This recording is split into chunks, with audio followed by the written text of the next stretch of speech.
UP का एक लड़का मंच पर चढ़ा और इंस्पेक्टर को ही उठाकर पटक दिया।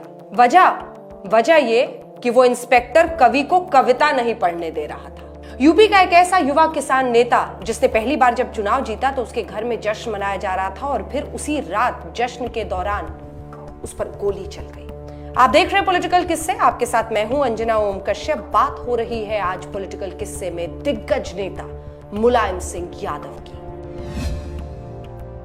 दिल्ली से जब कभी आप कलकत्ता की तरफ जाते हैं तो रास्ते में एक शहर पड़ता है, एक कस्बा, जिसकी सड़कों पर हमेशा चहल पहल रहती है और इसी वजह से आपको एक्सीलरेटर पर कम और ब्रेक पर ज्यादा पैर रखना होता है। शहर का नाम है जसवंत नगर, इटावा के करीब का शहर। इसी जसवंत नगर से 1967 में पहली बार डॉक्टर राम मनोहर लोहिया की संयुक्त सोशलिस्ट पार्टी के टिकट पर चुनाव लड़कर मुलायम सिंह यादव माननीय विधायक बने थे। मुलायम सिंह यादव का जिक्र आता है तो मुझे उनके राजनीतिक गुरु डॉक्टर लोहिया का एक किस्सा जो किताबों में पढ़ा था बार बार बेतरह याद आता है। 1950 का दशक था और लोहिया अपने बगावती तेवर और तीखे आंदोलनों के लिए जाने जाते थे। ऐसा ही कुछ उन्होंने फर्रुखाबाद में छेड़ा था, नहर रेट आंदोलन। और ये नहर रेट आंदोलन कैसे परवाज चढ़ता चला गया, देखिए। हजारों लोगों की गिरफ्तारियां हुई थी। खुद डॉक्टर राम मनोहर लोहिया लंबे अरसे तक जेल में रहे थे। डॉक्टर लोहिया जेल से बाहर आए। पत्रकारों ने चुहल में पूछा, आप चुनी हुई सरकार के खिलाफ बार बार ये आंदोलन क्यों करते हैं, चुनावों का इंतजार क्यों करते हैं? और तब डॉक्टर लोहिया ने जो जवाब दिया था वो आज भी भारतीय लोकतंत्र के हर सजग प्रहरी को जानना, सुनना और समझना बेहद जरूरी है।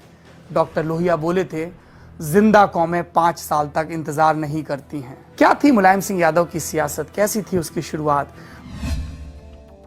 1968 में लोहिया जी का देहांत हो गया और दिल्ली में जिस अस्पताल में उनका देहांत हुआ उसका नाम ही उसके बाद राम मनोहर लोहिया अस्पताल हो गया।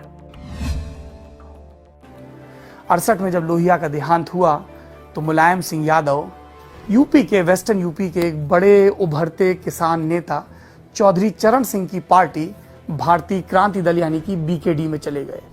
1974 में मुलायम सिंह यादव बीकेडी के टिकट पर दोबारा विधायक बने। इसी साल बीकेडी और संयुक्त सोशलिस्ट पार्टी का विलय हो गया और नई पार्टी बनी जिसका नाम भारतीय लोकदल रखा गया।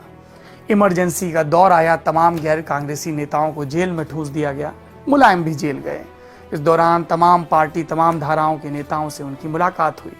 इमरजेंसी हटी, विपक्ष के तमाम नेताओं ने एकजुट होकर जनता पार्टी बनाई, चुनाव लड़े। कांग्रेस केंद्र में और तमाम उत्तर भारतीय राज्यों में बुरी तरह खेत रही। उत्तर प्रदेश में सरकार बनी, जनता पार्टी की मुख्यमंत्री बने राम नरेश यादव। जसवंत नगर से जीत कर आए और 1, 2 नहीं 3 बार, तीसरी बार जब जसवंत नगर से जीतकर विधायक बनकर मुलायम सिंह यादव आए तो राम नरेश यादव की सरकार में वो मंत्री बन गए। पुराने दौर के पत्रकार बताते हैं कि उस वक्त मुलायम सिंह को कोई गंभीरता से नहीं लेता था। सब लोग उनकी जाति की तरफ इशारा करके ये कहते थे कि बचपन से जो काम करते आए हैं मंत्रालय भी वैसा ही थमा दिया गया है। लेकिन मुलायम सिंह उस फौज के, उस कौम के नेता थे जिसने इन फिक्रों को अपनी ताकत बनाने का हुनर हासिल कर लिया था। सहकारिता मंत्रालय में उन्होंने तमाम बदलाव किए, कोऑपरेटिव कमेटीज के लिए रास्ता साफ किया और इसी से वंशवाद का रास्ता भी निकला, क्योंकि इसी सहकारिता के नए कानूनों के तहत 1988 में उनके छोटे भाई शिवपाल यादव ने पहले तो इटावा की जिला सहकारी बैंक पर कब्जा किया और फिर उसके सहारे धीमे धीमे पूरे प्रदेश की कोऑपरेटिव में अपने लोग बिठा दिए। आज की तारीख में भी शिवपाल की पत्नी सरला देवी कोऑपरेटिव से जुड़ी हैं और उनके बेटे आदित्य भी एक पद पर काबिज हैं।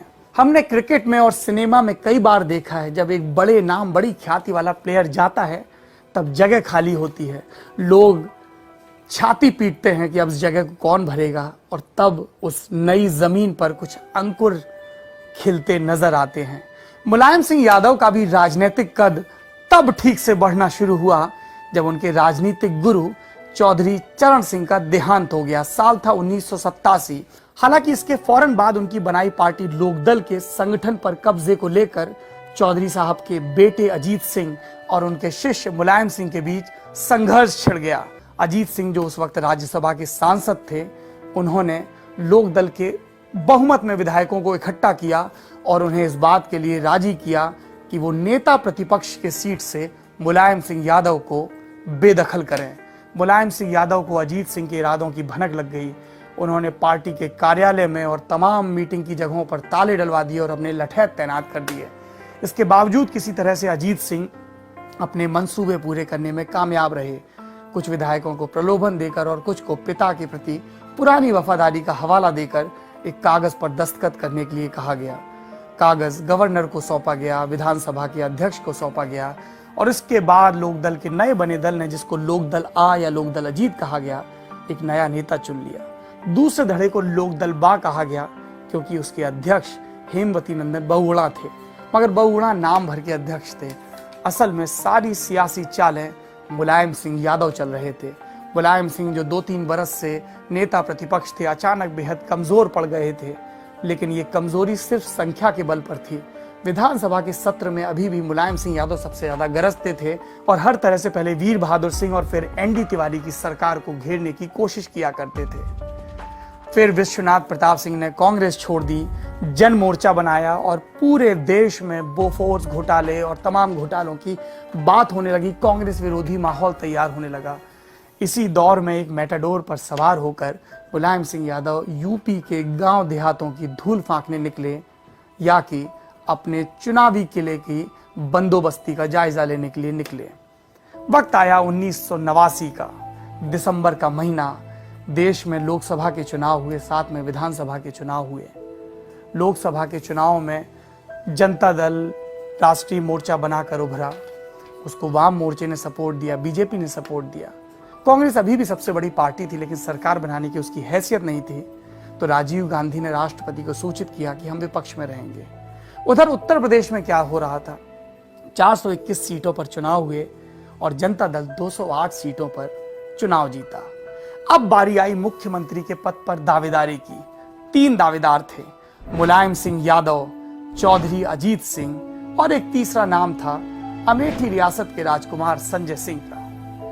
मुलायम सिंह यादव के साथ ज्यादातर विधायक थे। लोक दल के समय से वो अपनी फील्डिंग सेट करने में लगे हुए थे। अजीत सिंह को विश्वनाथ प्रताप सिंह का भरोसा था। राजा मांडा को अजीत सिंह ने सपोर्ट किया था जन मोर्चा के दिनों से, और जब जनता दल में विश्वनाथ प्रताप सिंह, देवीलाल और बलिया के चंद्रशेखर के बीच प्रधानमंत्री की कुर्सी को लेकर रस्साकशी चल रही थी, तब भी अजीत सिंह पूरी मुस्तैदी और मजबूती से वेस्टर्न यूपी के अपने आधार के साथ वीपी सिंह के पीछे खड़े रहे। 2 दिसंबर 1989 को जब जनता दल की संसदीय पार्टी की मीटिंग हुई, तब वीपी सिंह के नाम का प्रस्ताव भी अजीत सिंह ने रखा था। उसी दिन शाम को लखनऊ में भी एक मीटिंग होनी थी, जनता दल के विधायक दल की मीटिंग। दिल्ली से 3 नेताओं को भेजा गया था पर्यवेक्षक बनाकर। मुफ्ती मोहम्मद सईद, जो 3 दिन के बाद वीपी सिंह की सरकार के गृह मंत्री बनने वाले थे, और उसके 3-4 महीने के बाद उनकी बेटी डॉक्टर रूबिया सईद का अपहरण होने वाला था, और उस बेटी को छोड़ने के एवज में सरकार को जम्मू कश्मीर लिबरेशन फ्रंट के कई आतंकवादियों को छोड़ना पड़ा था। आज भी कभी जब आप कश्मीर के आंदोलन के दौरान दाढ़ी वाले लेकिन मुचके से मुंह वाले एक नेता को, जो कि पूर्व आतंकवादी था, यासीन मलिक को देखते हैं, तो मुझे रूबिया सईद के अपहरण का किस्सा नजर आता है, जो कि कई बार फिल्मों में भी दिखाया गया। बहरहाल दूसरे नेता थे खाटी समाजवादी, शब्द के सही अर्थों में समाजवादी, मधु दंडवते। ये मधु दंडवते ही थे जिन्होंने 1977 और 78 के दौर में भारतीय जनसंघ से जनता पार्टी में आए नेताओं की दोहरी सदस्यता पर सवाल उठाए थे। ये नेता एक तरफ तो जनता पार्टी के साथ थे, दूसरी तरफ राष्ट्रीय स्वयंसेवक संघ से भी अपना नाता नहीं तोड़ रहे थे। मैं अटल बिहारी वाजपेयी और आडवाणी की बात कर रहा हूं। मधु दंडवते के विरोध के बाद जनता पार्टी में नए सिरे से अलगाव शुरू हुआ था। तीसरे नेता थे गुजरात के चिमन भाई पटेल। इनको गुजरात में जब छात्र आंदोलन शुरू हुआ तो चिमन चोर भी कहा जाता था, भ्रष्टाचार के कई आरोप लगे थे। चिमन भाई पटेल इस देश के उन चुनिंदा नेताओं में भी थे जो रातों रात पूरी कैबिनेट, पूरे विधायक दल के समेत पार्टी बदल लिया करते थे। ये हुनर हरियाणा के भजन लाल को भी था। खैर, तीनों नेता लखनऊ पहुंचे, विधायक दल की मीटिंग हुई। अजीत सिंह भरोसे में थे, उनके सपोर्टर जिंदाबाद के नारे लगा रहे थे। और जब चुनाव के नतीजों का ऐलान हुआ तो मुलायम सिंह मुस्कुराते हुए बाहर निकले। अजीत सिंह के समर्थक नाराज हो गए। उन्होंने दरवाजा पीटना शुरू कर दिया और अपने नेता पे यह दबाव डालने लगे कि उन्हें किसी भी कीमत पर वीपी सिंह की कैबिनेट में शामिल नहीं होना चाहिए। मगर अजीत सिंह को मालूम था कि इस वक्त सत्ता का मलाई से भरा हुआ घड़ा फूटा है। छीके से हिस्से में जितनी भी मलाई आए चाट लेनी चाहिए, आगे के वक्त काम आएगी। वो दिल्ली वापस लौटे और वीपी सिंह की सरकार में कैबिनेट मंत्री बने। हालांकि दिल्ली में रहकर भी